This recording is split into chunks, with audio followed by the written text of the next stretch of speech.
that continuous explosion and ashfall will continue over the coming weeks in St. Vincent and the Grenadines, but also in neighboring islands such as Barbados, which has been also severely affected with the ash flood, as well as St. Lucia or Grenada. So we are facing a situation with a great deal of uncertainty and also a humanitarian crisis that is growing and that may continue for weeks and months. So to give you a brief overview of what's the situation of the ground to date, St. Vincent and Grenadines is a small island developing state. It's a small state of 110,000 people, and 20,000 persons have been displaced from 30 villages which have been evacuated in the northern part of the island where the volcano is located. So we have now close to 4,000 as of today evacuees in 87 shelters, and we have around a total of more than 6,000 evacuees who are registered as most vulnerable. The rest of the evacuees, they have been located in the houses of families and friends. So the situation is that, of course, many of those shelters are well attended, but also many are lacking some basic services, such as drinkable water and water point. And we need also to make sure that, they enable the location of single women, for example, as well as children in protected areas. So we also, based on some information and preliminary estimation, 20,000 persons are really estimated at risk of food insecurity, given the loss of the assets in terms of livelihood, like fisheries or agriculture. St. Vincent and Grenadines is not only heavily dependent on tourism, but this is one of the islands that has a fairly good agricultural sector. So the crops have been destroyed and animal husbandry have been severely affected. So we're talking about a situation where 20% of the population have been displaced for now in Ireland. Some have been taken some boat or fishermen boats to leave the island and go into neighboring countries, but the numbers are not very high so far. But in reality, 100% of the population is indirectly affected by the situation. I've spoken to Prime Minister Rafa Gonçalves, who has also spoken to the UN Secretary-General recently on the needs and to extend the humanitarian and recovery support from the UN, which is being done, and I will detail a bit this in the coming minutes, but also to support. He has also requested that the UN supports St. Vincent and Grenadines by the launch of a funding appeal, and I will go back to that. So overall, we're in a situation that is fairly well managed with solid emergency management capacities in the countries, with regional institutions such as the Caribbean Disaster Emergency Management Agencies that we work with, that works pretty efficiently alongside with the UN system and other humanitarian partners. But the situation is uncertain again. It can rapidly deteriorate considering the possible recurrences of the eruption. So in terms of priority, in a nutshell, the priority number one now is really the water. In many parts of the islands, is still the water system is shut down, so that many bottled waters that are being transported from sister nations in the Caribbean and other contributors, and the water supply is being progressively restored. UNICEF and PAHO in particular, they have been deployed there. They're on the ground to assess the needs and provide further support in terms of water and hygiene and sanitation. The priority number two is really about shelter management and those basic services to address the need of those specific 4,000 people.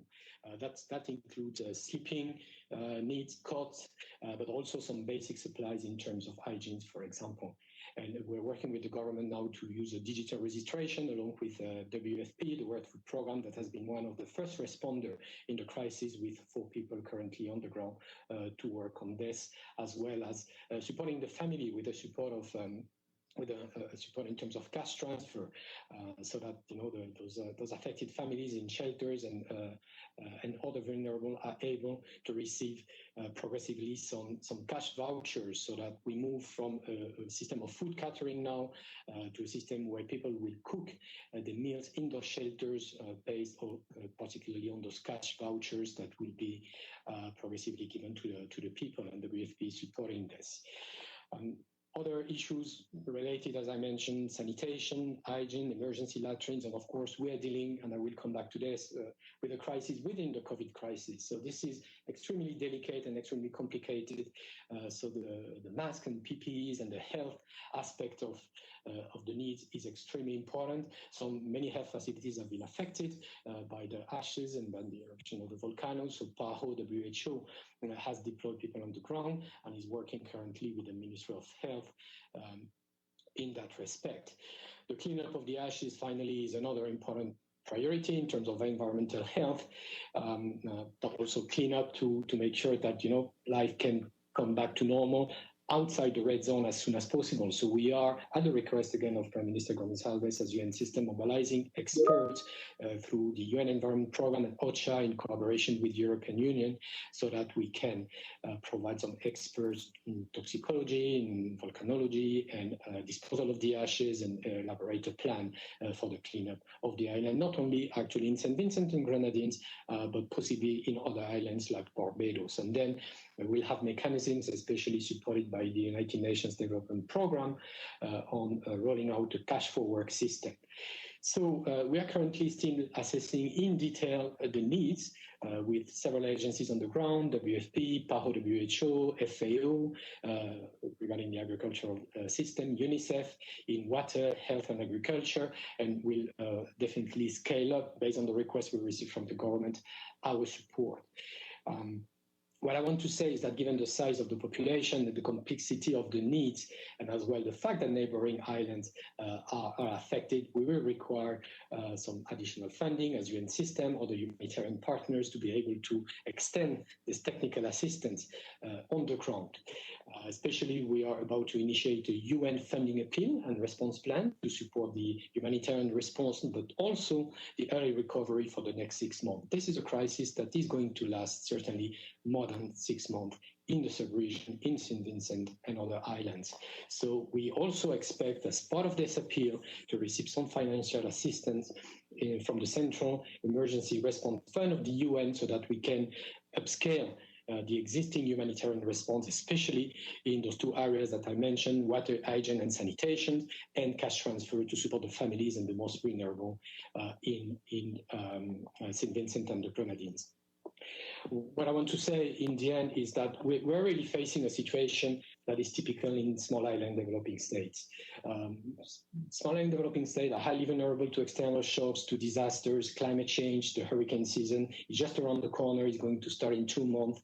They had just received one few days before the eruption of the volcano, the COVAX vaccine, and this just mirrors again the extreme vulnerability of this country. So this is why I really call on the international community to extend support. They need it. They have strong capacities in the region. Sister Caribbean nations have extended a great deal of solidarity.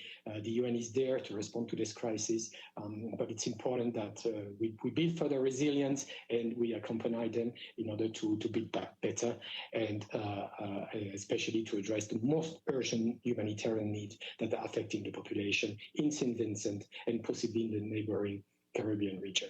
So I'll stop here for now so that you can eventually ask further questions. Thank you very Stefan, much. over to you. Thank you, Didier. Edie Letter, Associated Press. Thank you very much, Didier. On behalf of the United Nations Correspondents Association, thank you very much for doing this interesting briefing. You said that you expect the eruptions to continue for the next weeks.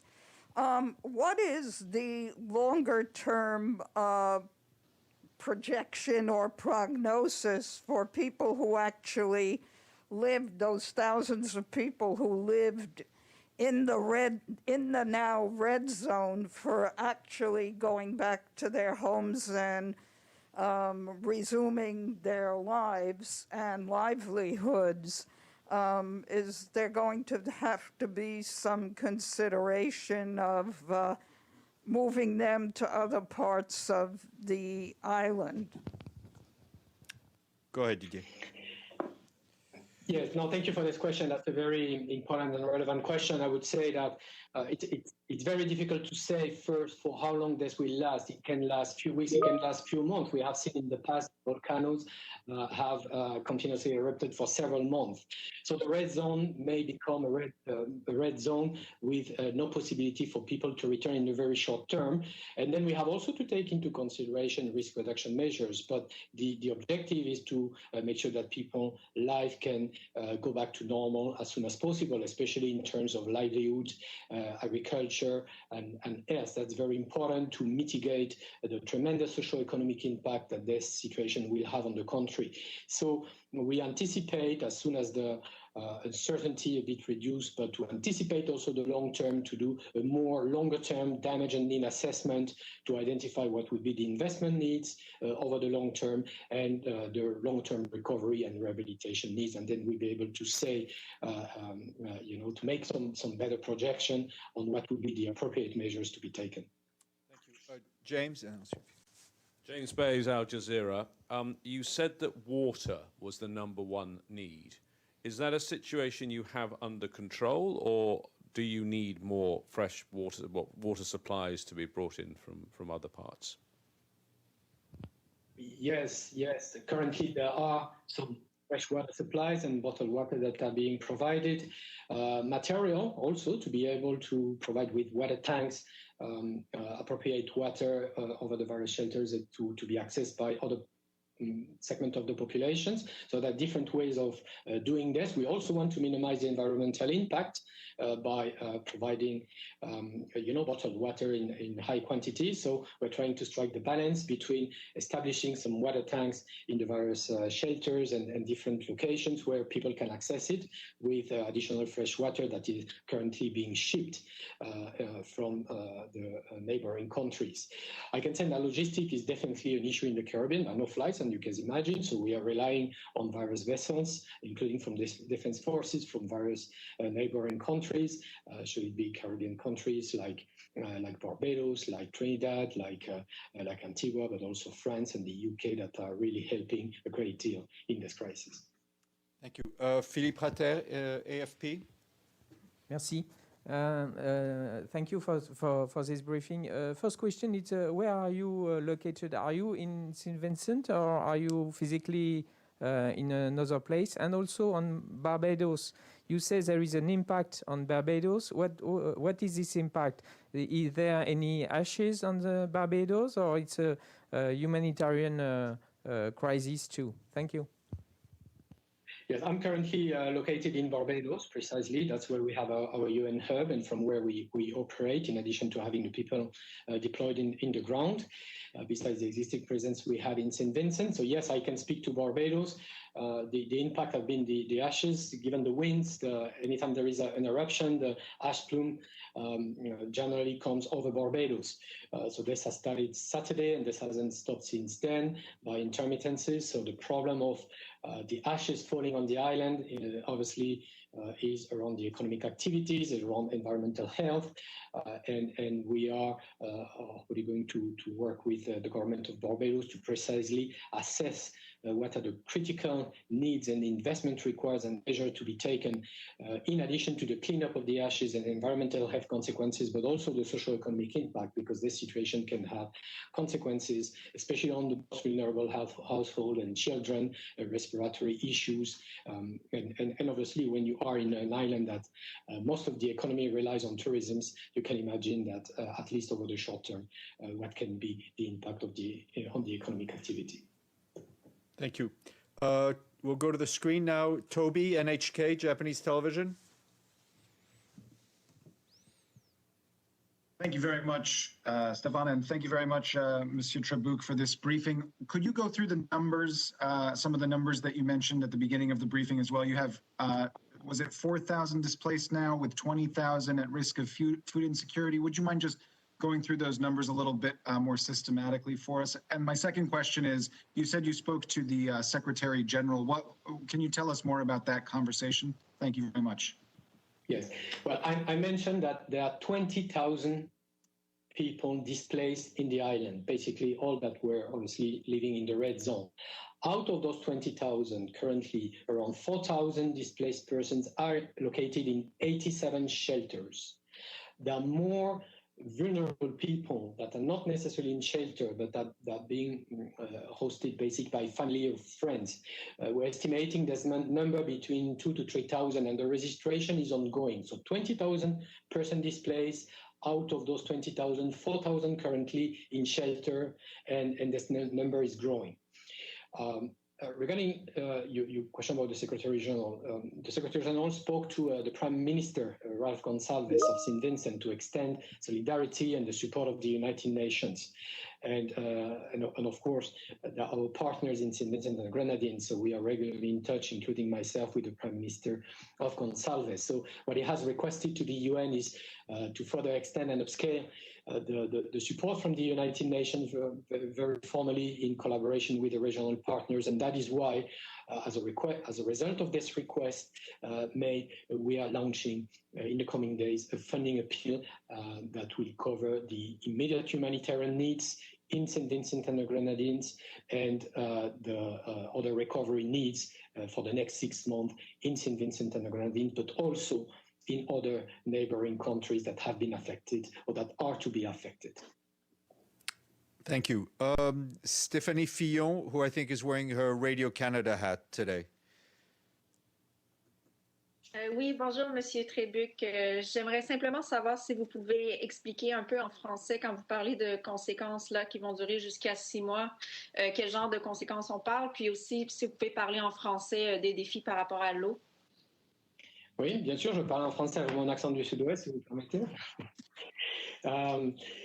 Effectivement, les conséquences aujourd'hui, évidemment, on est très vite tourné sur la réponse humanitaire, c'est-à-dire l'eau, par exemple, hygiène, sanitation, c'est absolument important.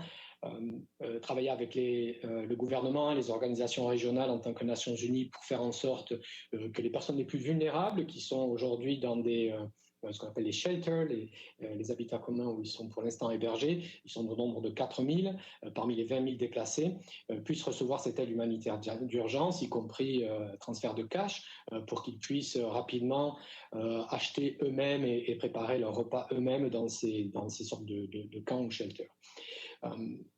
En termes des besoins long terme, c'est difficile aujourd'hui de dire combien de temps cela va durer, mais évidemment, par rapport aux expériences préalables, on sait que ça va durer plus de 6 mois.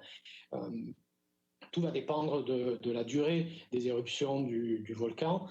Il est possible que ça dure quelques semaines, il est aussi possible que ça dure plusieurs mois. Et donc aujourd'hui, on peut dire que c'est une crise qui va nécessiter une réponse en termes de réponse humanitaire, mais aussi de réhabilitation, qui va au moins durer 6 mois et probablement 9 mois. Ensuite, il y a des conséquences à moyen long terme, en termes d'impact socio-économique, dans une île comme Saint-Vincent et Grenadines, mais aussi la Barbade, Antigua et Barbuda, Sainte-Lucie ou la Grenade.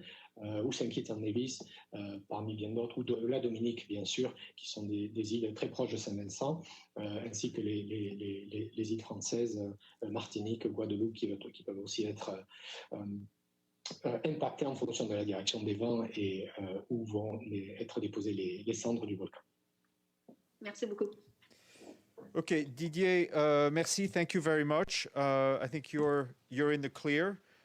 We'd love to hear from you again as the recovery progresses. But thank you and good luck to you and your team. And thank you for joining us. Oh, sorry. I have one question from our colleague Iftikhar from Associated Press of Pakistan, who's waving. Iftikhar? Thank you, Stefan. What kind of impact these ashes are having on the health of the people?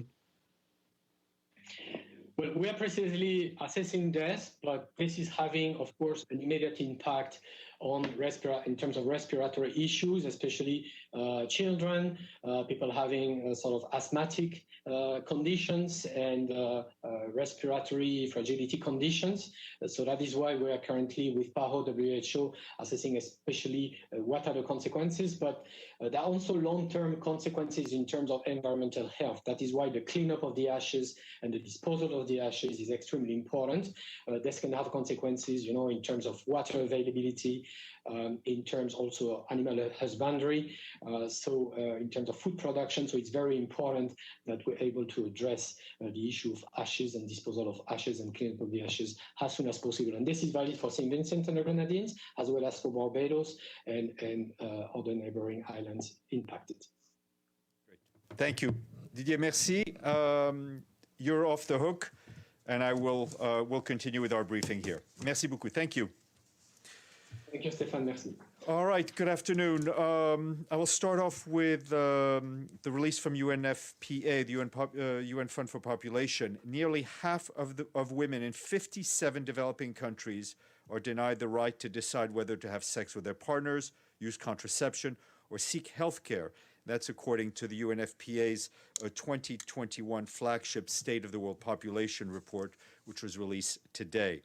The fact that nearly half of women still cannot make their own decisions about whether or not to have sex, use contraception, or seek health care should outrage us all, said the executive director of UNFPA, Dr. Natalia Kanem. In essence,